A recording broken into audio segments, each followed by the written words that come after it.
The Tiger tank has gone down in history as one of the most iconic German tanks of the Second World War. The propaganda and psychological fear factor associated with a Tiger would strike fear into the hearts of Allied tank crews and soldiers. However, it was rather unlikely that sometimes tank crews would face a Tiger.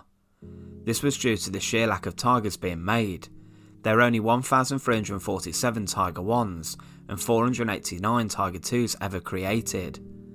The impact of the Tiger, though, was substantial, and it quickly became a significant weapon that was capable of causing havoc amongst the Allied ranks. The manufacturer of the Tiger was German company Henschel. However, during the designing stages, they faced fierce competition from another German company, which today is a brand that's synonymous with luxury cars, Porsche. Join us today as we look at the Tiger P tank, or the VK4501, Porsche's failed Tiger 1 tank. And remember, to support our channel, please make sure to subscribe.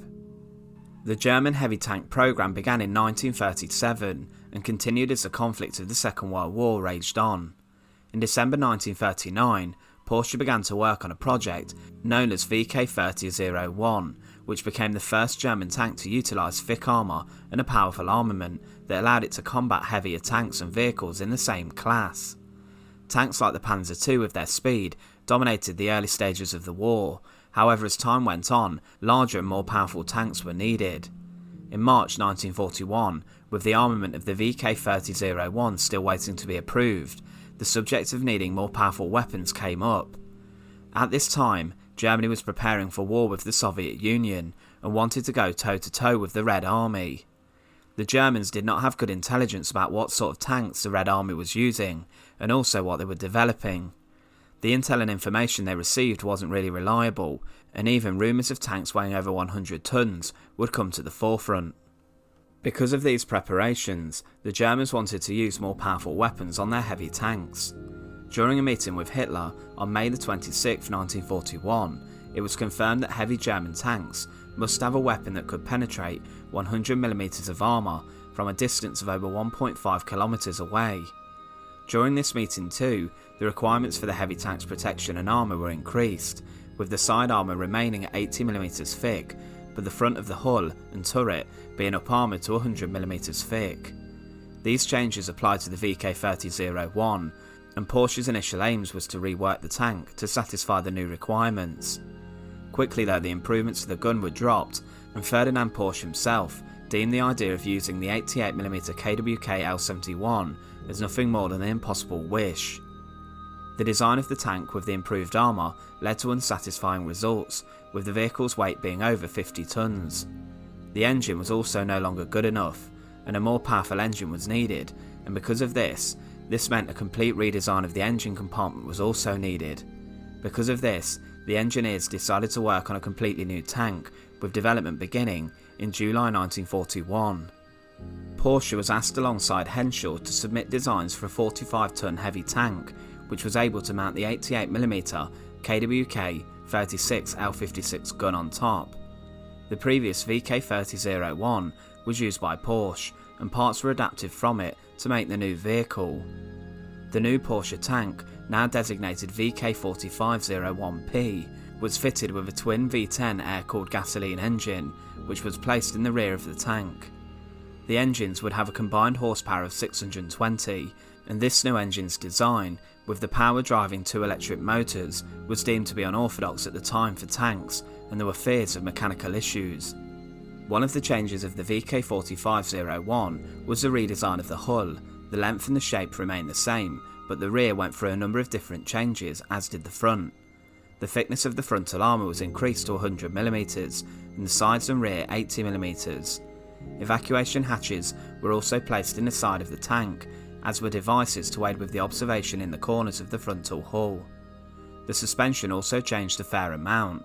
The support rollers were taken away, and the road wheels were given internal shock absorption, with the drive sprockets and idlers also changed in their design.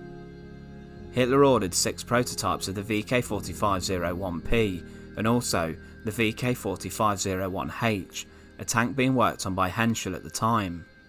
Porsche then pressed on with the building of its vehicle without any prototypes being made. Porsche's design initially had the upper hand, He had a friendship with Hitler, but also Henschel had been working on heavy tanks for around 5 years, and Porsche's vehicle seemed more promising. In July 1941, a contract was signed with Krupp for 100 sets of armour, with another contract being signed the following day for 100 turrets with the armament supplied by Wolf Buchau. The engines came from another company, and the electric equipment was provided by Siemens, with suspension being supplied also by Skoda.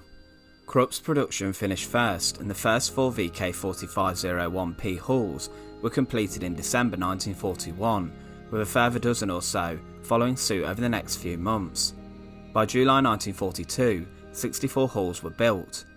During testing, the hull was tested against a 75mm gun, and although the lower front plate wasn't penetrated, the upper plate was found to have been.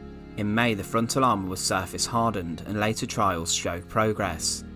Another alternative was suggested as well, with Skoda preparing a 105mm gun, and it was deemed that it could be installed in the Krupp turret, with some changes. However, this was never adapted. One of the biggest issues with Porsche's 4501P was the rush that it had getting into production. The German command wanted it to go to production as soon as possible, and didn't wait for a prototype. The rush for them to be used during the invasion of the Soviet Union was imperative, as the Germans knew they had underestimated the Soviets with their KV tanks and vehicles such as the T-34. The first prototype was built in December 1941, but broke minutes after the engine was started. The first tank was completed on April 18, 1942, and was sent to Hitler's headquarters. A demo was held on April 20th, Hitler's birthday, with the VK4501P still suffering with engine issues. During this time, Henschel had caught up with its competition, and when Henschel's lighter tank was presented to Hitler, he was very impressed, more so with this design over Porsche's. It seems that Porsche was now struggling massively with the tweaking of their Tiger tank, and when the second production tank, now called the Panzer VI P1, was completed in June 1942, it was very different from the first. It weighed around 60 tons, and when it was sent for trials, issues around the engine and cooling system again plagued the tank. Further modifications were made, and eventually the tank was accepted into service. However, Henschel's Tiger had a much higher priority. Henschel had received a contract for 200 tanks, and the Armament Directorate had a bit of an issue. They had 2 tanks with the same armament and almost identical armour that were in production, and comparative trials were held of Porsche and Henschel's vehicles. During these trials, it was considered that the Henschel design was more manoeuvrable, and this was then adopted for production. This wasn't the end though for the Porsche Tiger. As Porsche had manufactured around 100 chassis for their proposal, it was decided that these could be used for the basis of a new heavy Panzerjäger or tank destroyer. These chassis would then form the basis of the Ferdinand Tank Destroyer that mounted Krupp's 88mm Panzerjäger Kanone Pak 43 anti-tank gun. This created a precise and long-range weapon that was intended to knock out enemy tanks before they even entered their own range of fire. The Ferdinand was originally supposed to outlast previous tank destroyers such as a Marder II or Marder III. The Ferdinand was rather successful in destroying T-34s, with its gun effective at a range of over 3 kilometers. However, during the Battle of Kursk, in which it first saw combat, it suffered from mine damage and mechanical failure. It did achieve a devastating kill ratio during the Second World War due to its extreme firepower, however was plagued with poor mobility and mechanical unreliability. Adolf Hitler even approved the production of a Ram Tiger, a barricade and obstacle destroyer that would have used the VK4501P chassis. This vehicle, lightly armed with a machine gun, was fitted with a front-mounted plough. 3 superstructures were allegedly completed, and 3 Ram Tigers were allegedly ready in August 1943, however their fate remains unknown, and some sources state that only scale models were drawn up of the Ram Tiger. Overall, the story of Porsche's Tiger tank is one that focuses around rush design. Porsche was desperate to get the upper hand on Henschel, however issues with the engine and transmission held the vehicle back.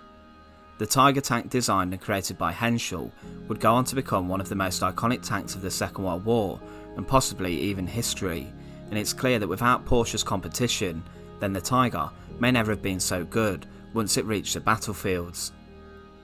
Once again, thanks for watching. To support our channel, please make sure to subscribe, and once again, thank you so much for watching.